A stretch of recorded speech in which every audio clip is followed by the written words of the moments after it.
महाभारत 22 अज्ञातवास।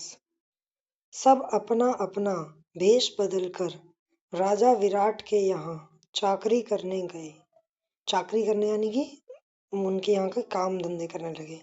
तो विराट ने उन्हें अपना नौकर बनाकर रखना उचित न समझा। हर एक के बारे में उनका यही विचार था कि ये तो राज करने योग्य प्रतीत होते हैं। मन में शंका तो हुई, पर पांडवों के बहुत आग्रह करने और विश्वास दिलाने पर राजा ने उन्हें अपनी सेवा में ले लिया। पांडव अपनी अपनी पसंद के कामों पर नियुक्त कर लिए गए। युधिष्ठिर कंक के नाम से विराट के दरबारी बन गए और राजा के साथ चौपड़ खेलकर दिन बिताने लगे। भीमसेन वल्लभ के नाम से रसोइये का मुखिया बनकर रहने लगा। वह कभी कभी मशहूर पहलवानों से कुश्ती लड़कर या हिंस्र जंतुओं को वश में करके राजा का दिल बहलाया करता था।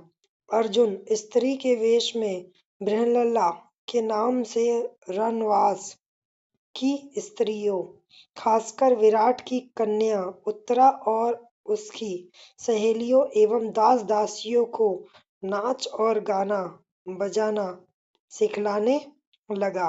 नकुल ग्रंथिक के नाम से घोड़ों को साधने यानी उसकी देखभाल करने, उनकी बीमारियों का इलाज करने और उनकी देखभाल करने में अपनी चतुरता का परिचय देते हुए राजा को खुश करता रहा। सहदेव तंतीपाल के रूप में गाय बैलों की देखभाल करता रहा। पांचाल राजा की पुत्री द्रौपदी, जिसकी सेवा टहल के लिए कितनी ही दासियां रहती थी, अब अपने पतियों की प्रतिज्ञा पूरी करने हेतु दूसरी रानी की आज्ञाकारिणी दासी बन गई। आज्ञाकारिणी यानी आज्ञा का पालन करने वाली, आज्ञा मानने वाली। विराट की पत्नी सुदेशना की सेवा शुश्रूषा करती हुई रनवास में सैरंध्री के नाम से काम करने लगी। रानी सुदेशना का भाई कीचक बड़ा ही बलिष्ठ और प्रतापी वीर था। मत्स्य देश की सेना का वही नायक बना हुआ था और अपने कुल के लोगों को साथ लेकर कीचक ने बूढ़े विराट राजा की शक्ति और सत्ता में खूब वृद्धि कर दी थी। कीचक की धाक लोगों पर जमी हुई थी। लोग कहा करते थे कि मत्स्य देश का राजा तो कीचक है, विराट नहीं। यहाँ तक कि स्वयं विराट भी कीचक से डरा करते थे और उसका कहना मानते थे। जब से पांडवों के 12 वर्ष के वनवास की अवधि पूरी हुई थी, तभी से दुर्योधन के गुप्तचरों ने पांडवों की खोज करनी शुरू कर दी थी। इन्हीं दिनों हस्तिनापुर में कीचक के मारे जाने की खबर फैल गई। यह खबर पाते ही दुर्योधन का माथा ठनका कि हो ना हो कीचक का वध भीम ने ही किया होगा। यह दुर्योधन का अनुमान था। उसने अपना यह विचार राजसभा में प्रकट करते हुए कहा, मेरा ख्याल है कि पांडव विराट के नगर में ही छिपे हुए हैं। मुझे तो यही ठीक लगता है कि मत्स्य देश पर हमला कर देना चाहिए। यदि पांडव वहां होंगे तो निश्चय ही विराट की तरफ से हमसे लड़ने आएंगे।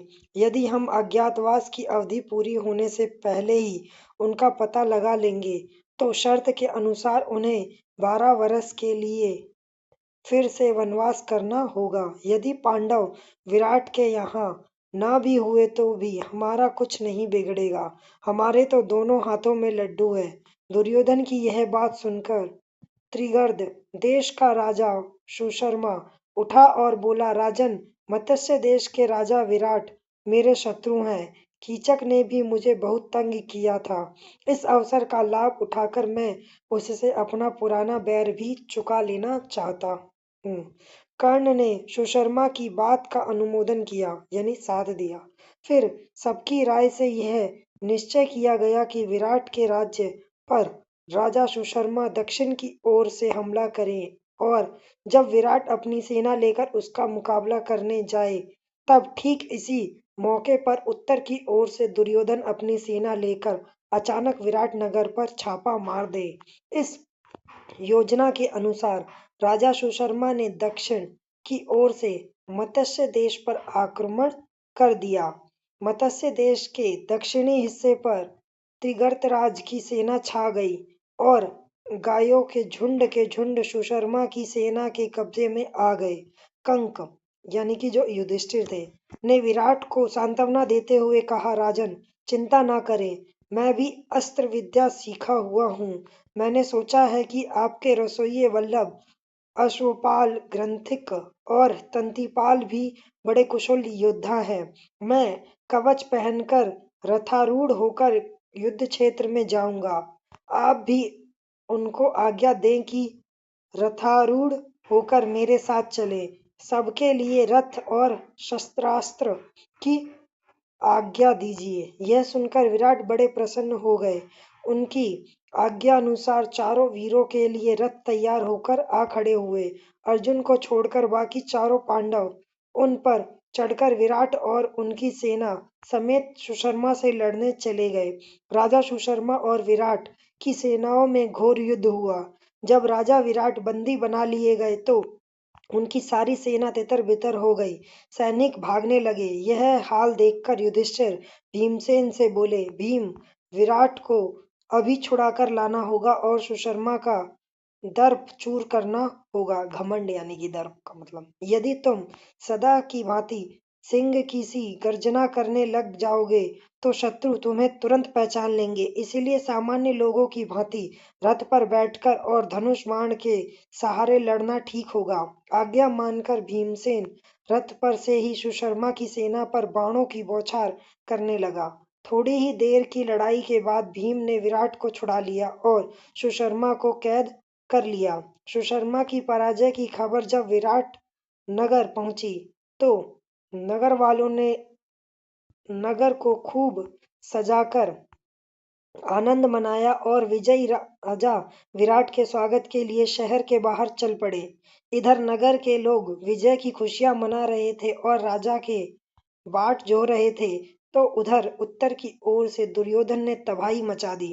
राजकुमार उत्तर तो बिल्कुल डर गया था और कांप रहा था। उसने बृहनलला से कहा, बृहनलला, मुझे बचाओ इस संकट से, मैं तुम्हारा बड़ा उपकार मानूंगा। इस प्रकार राजकुमार उत्तर को भयभीत और घबराया हुआ जानकर बृहनलला ने उसे समझाते हुए और उसका हौसला बढ़ाते हुए कहा, राजकुमार घबराओ नहीं, तुम तो सिर्फ घोड़ों की रास संभाल लो।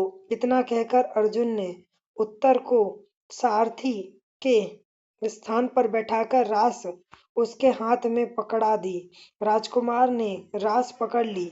आचार्य द्रोण यह सब दूर से देख रहे थे। उनको विश्वास हो रहा था कि यह अर्जुन ही है। उन्होंने यह बात इशारे से भीम को जता दी। यह चर्चा सुनकर दुर्योधन कर्ण से बोला, हमें इस बात से क्या मतलब है कि यह औरत के भेष में कौन है। मान ले कि यह अर्जुन ही है, फिर भी हमारा तो उससे काम ही बनता है। शर्त के अनुसार उन्हें और 12 वर्ष का वनवास भुगतना पड़ेगा। अर्जुन ने कौरव सेना के सामने रथ ला खड़ा किया। उसने गांडीव संभाला लिया और उस पर डोरी चढ़ाकर 3 बार जोर से टंकार की। कौरव सेना टंकार ध्वनि से सचेत होने भी नहीं पाई थी कि अर्जुन ने खड़े होकर शंख की ध्वनि की, जिससे कौरव सेना थर्रा उठी। उसमें खलबली मच गई कि पांडव आ गए। समाप्त।